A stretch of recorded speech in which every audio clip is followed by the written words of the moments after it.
Hello! Kamusta kayo? Alam niyo po ngayong araw na to, gagawa ako ng first video shoot ko. Actually po, medyo kakaiba itong gagawin ko na ito. Sinabi kong kakaiba only because first time ko pong gagawin. May experience ko po kung paano mamuhay ang isang manganganta sa bangketa. So makikita po natin mamaya kung ang mga tao pong dumadaan ay titigil po para makinig o sila lang po ay dadaan dahil po syempre baka sila ay busy at kailangan na nilang marating ang kanilang mga paroroonan. So ito po ang kasuotan ko, napakasimple. Hindi ko alam kung ang tawag dito, kamisa de chino ata ito at simpleng scarf at palda lang at syempre po flip-flops. Pero tingnan po natin kung anong mangyayari mamaya. So sana masamahan niyo po ako kung anong ang magaganap sa ating video shoot ng Saan Darating ang Umaga.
Eto po, nandito ngayon tayo sa gitna ng Kamaynilaan. Actually po, sa likod natin ng City Hall. Kanina po, natunghayan ko po kung paano magtrabaho sa bangketa. Actually po, kung paano po maging isang mga awit sa kalye. Kanina po na-meet ko po si Kuya Ben at si Ate Flor. At para sa akin, ito po ay isang kakaibang entablado na para mag-perform po. Yung dalawang mag-asawa hinahangaan ko po. Kanina natanong ko sa kanila na kung kailan sila nagsimula kumanta sa bangketa. Sinabi ni Ate Flor, dalaga pa lang po siya. At hindi po biro ito, para pumapasok din sa opisina. Pero po, syempre, pag sa opisina, lahat po ng convenience na doon, aircon ang inyong kwarto. Pero po, si na Ate Flor at si Kuya Ben, magmula umaga at hanggang gabi ang kanilang pagkakanta sa bangketa. Para sa akin po, hindi po ito madali. Kahit papano, wala pa po sa fraction ng kanilang ginagawa ang na-experience ko kanina. Napakasaglit lang nung kaninang kumanta ako ng 3 kanta. At mainit ang araw, marami pong dumadaan na sasakyan, mausok, maingay. Hindi po biro na trabaho yon para sa kanila.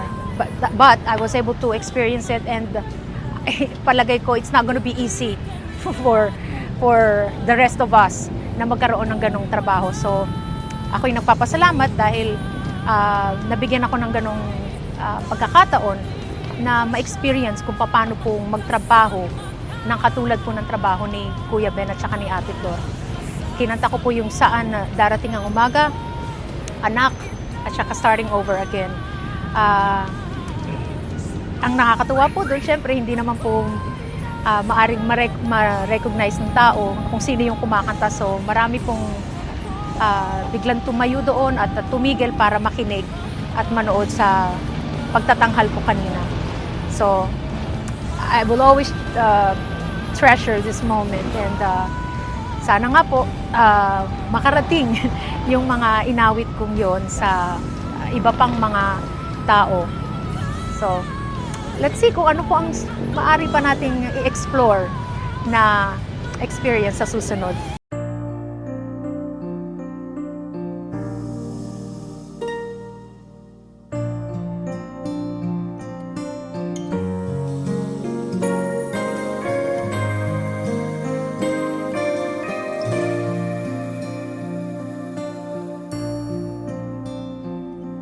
Kay hirap palang umibig sa di tamang panahon,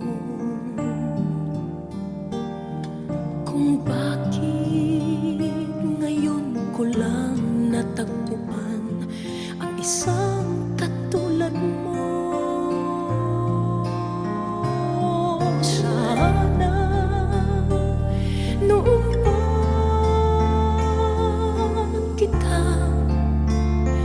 nakilala, sana noon pa lang na ang puso ay malaya pang magmahal. Bukas na lang kita mamahalin, sabay sa paglaya ng ating mga puso. Bukas na lang kita mamahalin.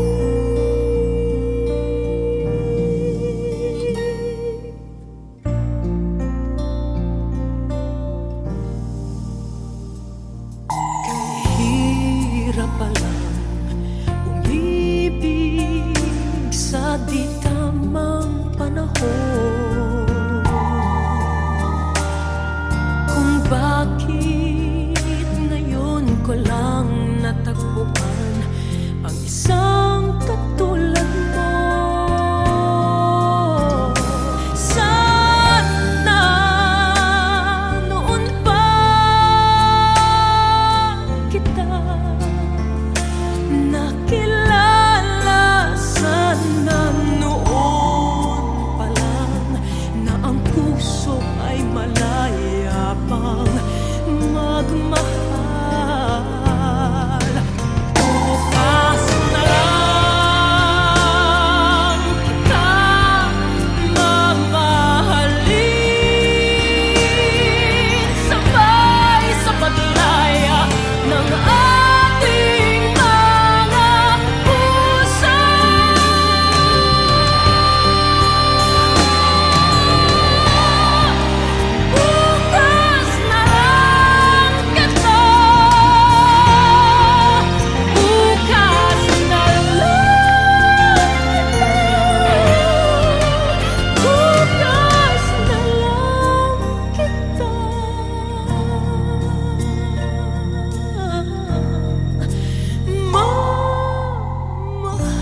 there, babe.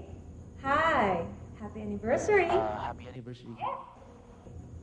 I'll be late. You'll be late. All right. Bye. I'll wait for you.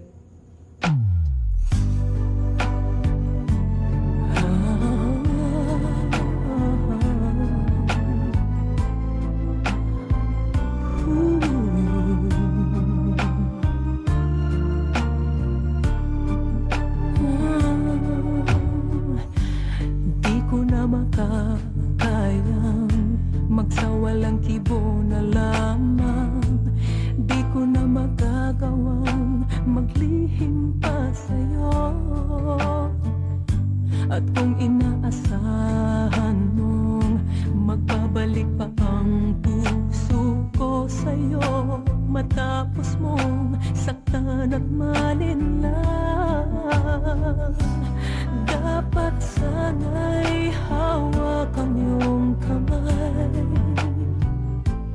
Kung nag-isip ka lang, hindi na masasaktan ang isa't isa. Malaya ka na, magagawa mo na ang lahat ng gusto mo. Kahit masaktan man ako, malaya ka na. Huwag ka nang umasa pang magbabalik.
Bakit nagbago ang iyong pagtingin?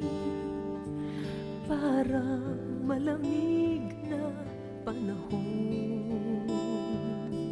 At nang ikaw ay kinausap ko, habang ang ulan ay bumubuhos,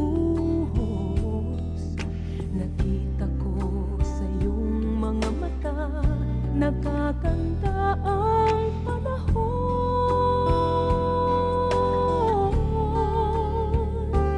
Tila hihina rin ang ulan, tila lilipas din ang bagyo. Kahit madilim ang kalawakan, may nagtatagong sinag sa ulan.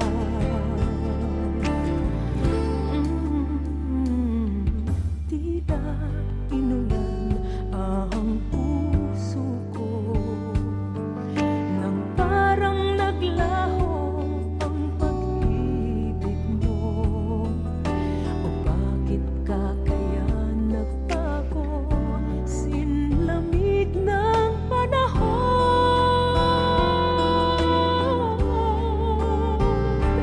Tila hihina rin ang ulan, tila lilipas din ang bagyo.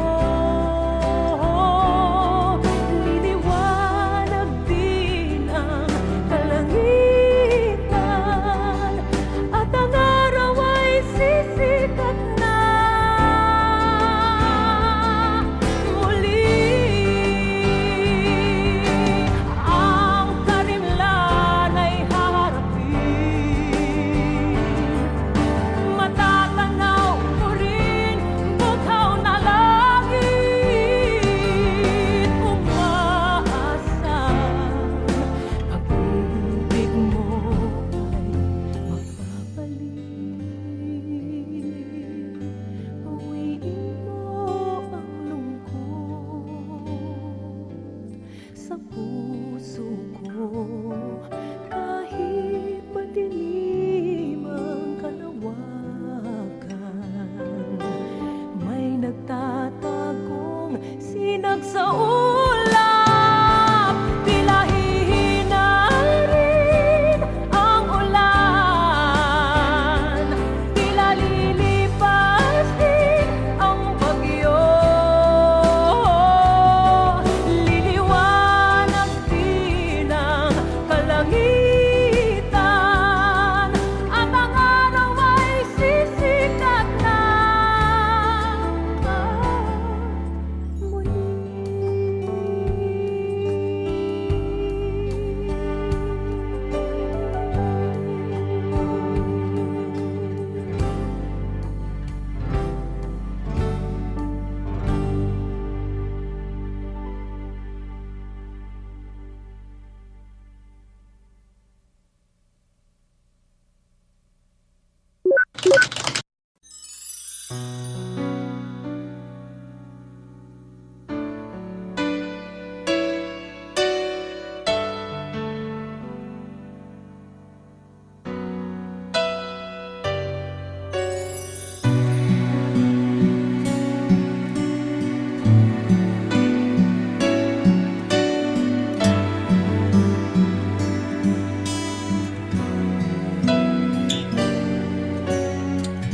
Di ba't ang pangako mo sa'kin, ako lamang ang iibigin?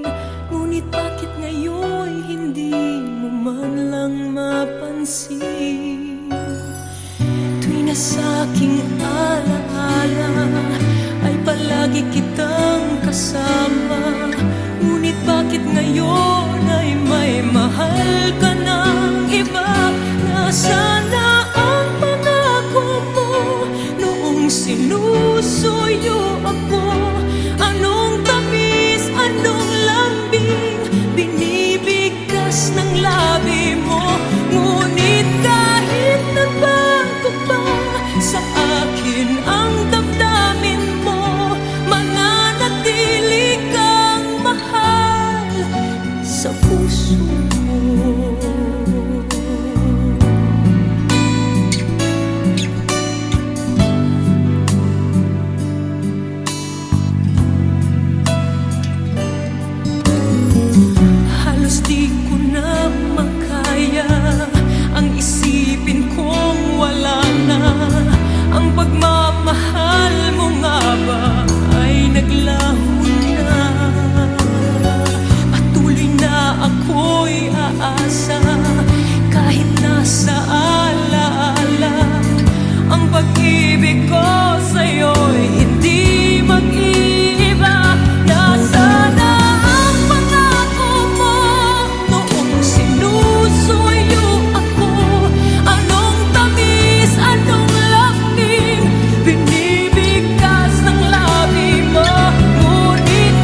when I hold you in my arms, I promise you, you're gonna feel love that's beautiful and new.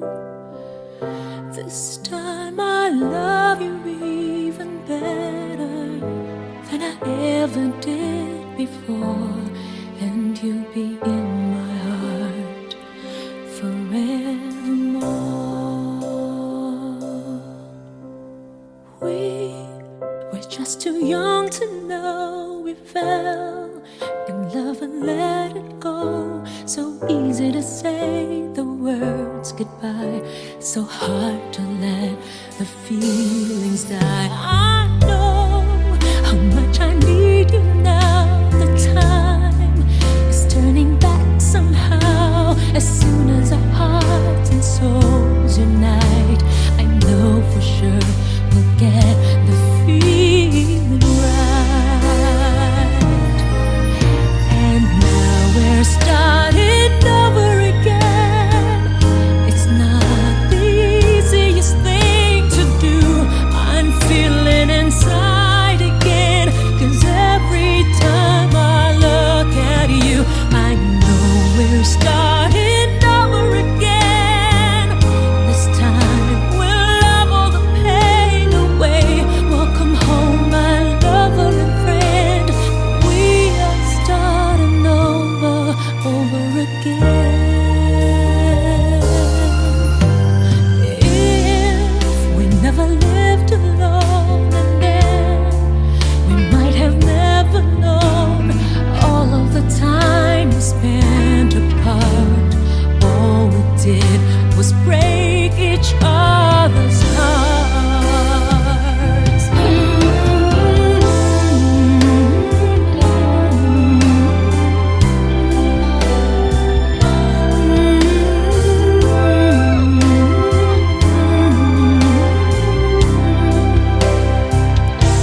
And when I hold you in my arms, I promise you, you're gonna feel the love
himukin pa, pilitin ka ng tadhana. Alam mo na kung bakit nagkakaganyan. Lumulutang, nasasayang ang iyong buhay, at ang ibinubulong ng iyong puso. Natutulog ba ang Diyos? Natutulog ba?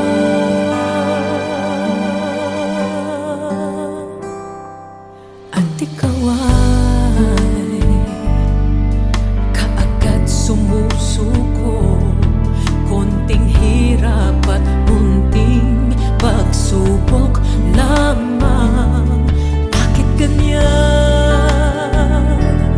Nasaan ang iyong tapang? Naduduwag, nawawalan ng pag-asa, at iniisip na natutulog ba? Natutulog ba ang Diyos? Natutulog ba?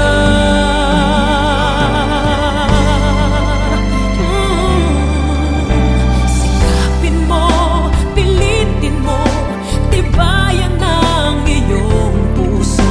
Tanging ikaw ang huhubog sa iyong bukas. Huwag mo sanang akalain natutulog pa ang Diyos.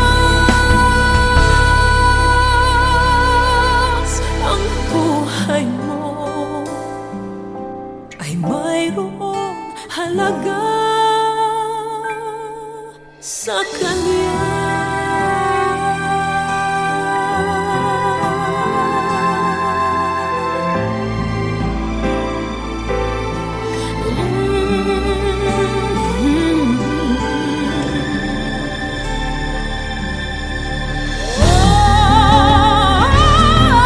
Dapat nga ba na ikaw ay maghintay at himukin pa, pilitin ka ng tadhana?